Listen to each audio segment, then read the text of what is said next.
A guten Erev Shabbos.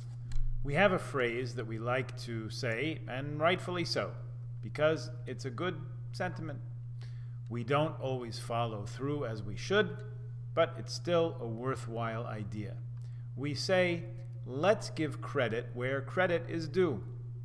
Pirkei Avos says it a little bit more strongly, that if you mention an idea in the name of the person whose idea it was, you bring redemption to the world. That's a powerful idea.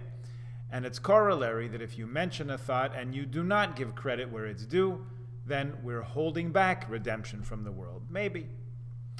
There's a fellow who's given credit for the idea of Zionism in the modern era, and he even wrote a book called The Jewish State, which imagined a political and social reality that almost 50 years after his death morphed into the modern state of Israel. This guy, originally from Hungary, became a journalist in the capital of the Austro-Hungarian Empire, which was Vienna, a world center of thought, education, culture, music, finance, and many other things. And when Theodor Herzl published this book called The Jewish State in 1896, it quickly led to the first Zionist Congress in Switzerland the next year, and soon became a worldwide movement to found a sovereign and independent homeland for the Jewish people. Herzl himself was not a terribly religious guy, and it's not clear looking into his short biography. He was barely 44 when he died in 1904.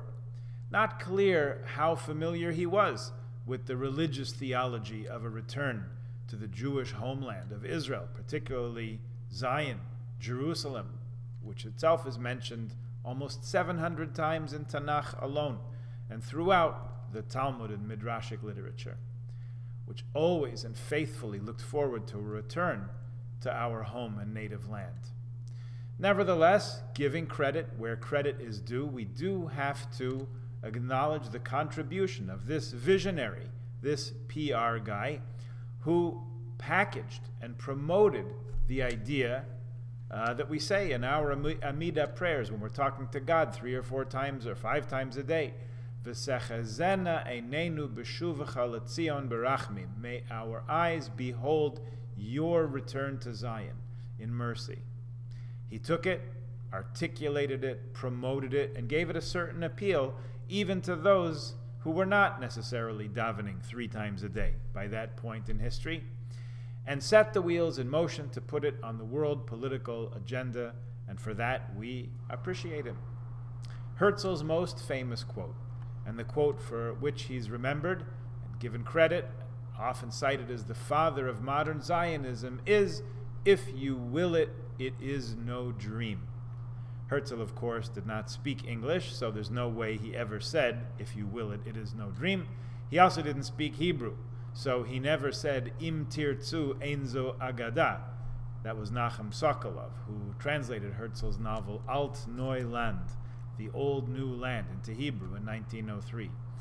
Herzl said, or wrote on the title page of this novel, "Wenn ihr wollt, ist es kein Märchen." Märchen really means fairy tales, but let's go with the rendering that we're all familiar with. "If you will it, it is no dream." Now, Herzl was not the only thinker and writer in Vienna at the turn of the 20th century, far from it. This was an intellectual and cultural capital of the world. Not far at all from Herzl's place in the Alsergrund district. He lived at number 6 Berggasse.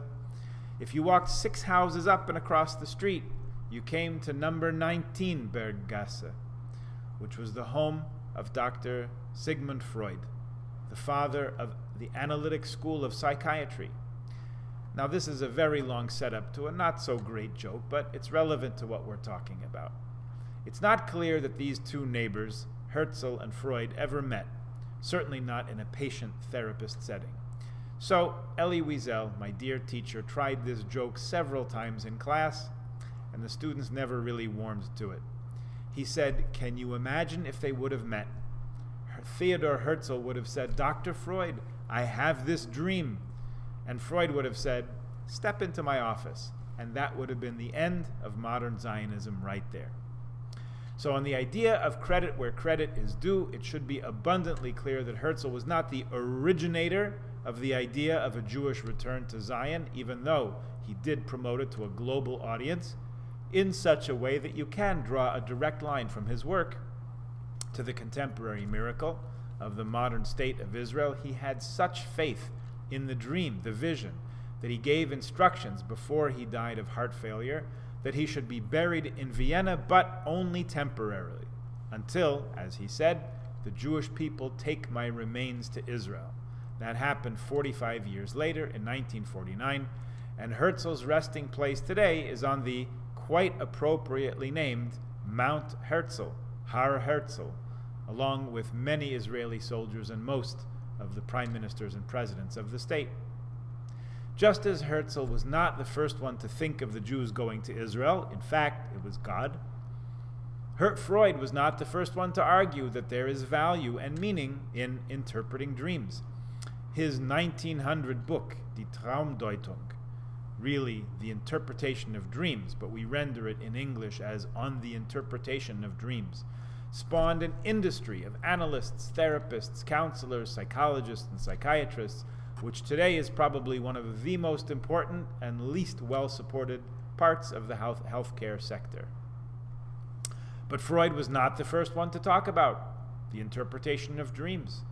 Yosef Hatzadik, Joseph, our hero of these last parshas of Bereshis, the book of Genesis, had many things on his resume, not the least of which was interpreter of dreams.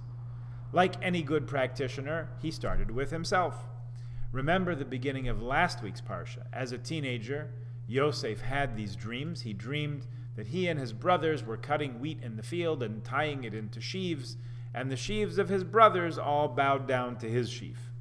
Then he had another dream that 11 stars representing his brothers, plus the sun and the moon, were bowing down to him. We should not be shocked that his siblings were not thrilled by these dreams and their interpretations, nor did the dreams particularly endear Yosef to his brothers when he reported them. In fact, as a result, they conspired to do him in, and only in the 11th hour relented to sell him into slavery, where he got himself hired as a servant in Potiphar's house, the whole story with Potiphar's wife, and Yosef lands up in prison. But there, at the cliffhanger conclusion to last week's parsha, Yosef calls upon his skills as a proto-psychiatrist and offers an interpretation of dreams to two of his fellow prisoners, the baker and the sommelier of Pharaoh, who have been imprisoned for various slights against the monarch. Yosef listens to their troubling dreams and offers them various interpretations that either do or do not give them comfort. In any case, it seems that Yosef's interpretations carried some real weight. So much so that as our portion of Mikeitz opens this week, we have another character in search of some interpretation of dreams. Pharaoh himself, the king of Egypt, turns out to be a lot more human than he would like to think himself. He not only experiences strange dreams, but when he awakens, he finds he's so troubled by their strange symbolism and their ambiguous message, he feels compelled to seek out counseling to calm his anxieties.